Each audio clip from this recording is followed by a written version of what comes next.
जिवंत देव, जो पवित्र प्रभू येशू ख्रिस्त याच्या नावाला धन्यवाद देऊ. पेत्राचे दुसरे पत्र याचा 3रा अध्याय. ख्रिस्ताच्या पुनरागमनाचा दिवस. प्रियजन हो, आता हे दुसरे पत्र मी तुम्हास लिहित आहे. या दोहींमध्ये मी तुम्हास आठवण देऊन तुमचे निर्मळ मन जागृत करीत आहे, यासाठी की पवित्र संदेष्ट्यांनी पूर्वी सांगितलेल्या वचनाची आणि प्रभू तारणारा ह्याने तुमच्या प्रेषितांच्या द्वारे दिलेल्या आज्ञेची आठवण तुम्ही ठेवावी. प्रथम हे ध्यानात ठेवा की स्वतःच्याच वासनांप्रमाणे चालणारे थट्टेखोर लोक शेवटच्या दिवसात थट्टा करीत येऊन म्हणतील की त्यांच्या येण्याचे वचन आता कोठे आहे. कारण वाढ वडील निजले तेव्हापासून सर्व काही उत्पत्तीच्या प्रारंभापासून होते तसेच चालू आहे.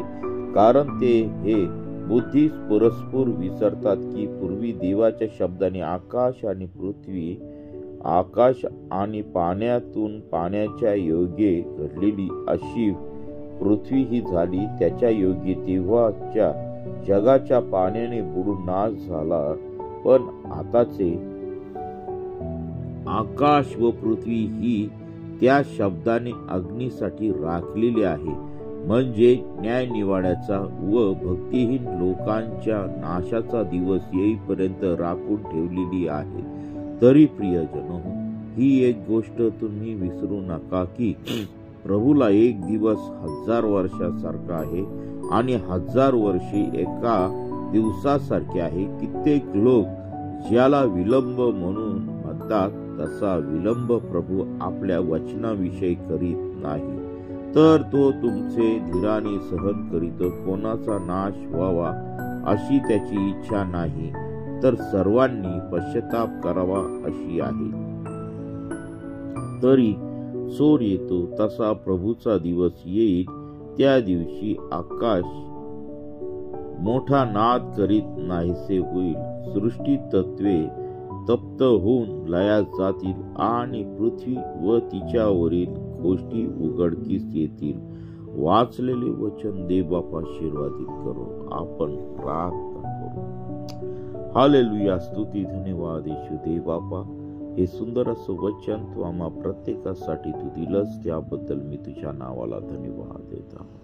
प्रभू, या पहाटच्या समयी पुन्हा एकदा या नवीन दिवसामध्ये तुझ्या पवित्र चरणाजवळ येत असताना प्रिय प्रभूजी, आमच्या सर्व पापांची अपराधांची तू आम्हाला क्षमा कर आणि तुझं गौरव दे.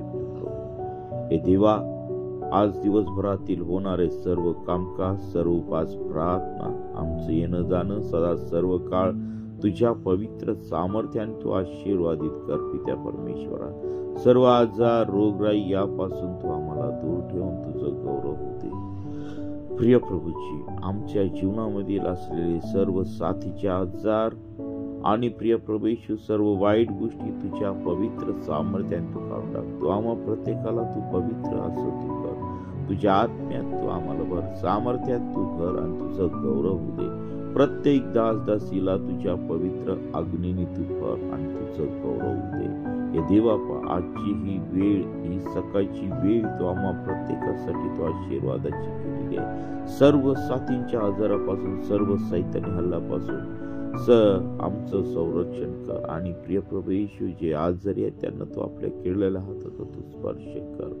निराश आहे, संकटामध्ये आहेत, वेगवेगळ्या अडचणीमध्ये आहेत, अशा प्रत्येक व्यक्तीला तू आपल्या केलेल्या हाताचा तू स्पर्श कर. विशेष करून प्रिय प्रभू येशू, तुझ्या वचनाची दार तो आम्हा प्रत्येकासाठी तू उघड. या सकाळच्या समय प्रिय प्रभू येशू, आम्ही प्रत्येक जण तुला आबा बाबा म्हणून हाक मारित आहोत. आमचे सर्व फॅमिली, सर्व मित्रजन, सर्व पाळक वर्ग, स्वार्थी या सर्वांना तुझ्या पवित्र चरणाजवळ समर्पित करत आहे. इथून पुढची वेळ काळ सर्व काही तुझ्या पवित्र चरणाजवळ समर्पित करत आहे. ही प्रार्थना येशूच्या नावाने मागतो म्हणून आहे. आमेन, आमेन, आमेन. प्रियांनो, आपल्याला जर प्रार्थनेसंबंधी काही अडचण असेल किंवा प्रार्थनेची गरज असेल तर तुम्ही आम्हाला व्हॉट्सअपवरती संपर्क करू शकता. 9730301668 9730301668 या क्रमांकावरती संपर्क साधून आपल्या सर्व प्रॉब्लेम सोडवा. आणि देवबाप आपल्या सर्वांना आशीर्वाद देव. आजचा दिवस सर्वांना आशीर्वादित जाओ. सर्वांच्या कामामध्ये, शिक्षणामध्ये आणि सर्व गोष्टीमध्ये, व्यवसायामध्ये देवबाप आपल्याला सर्वांना आशीर्वादित करो. आमेन, आमेन, आमेन.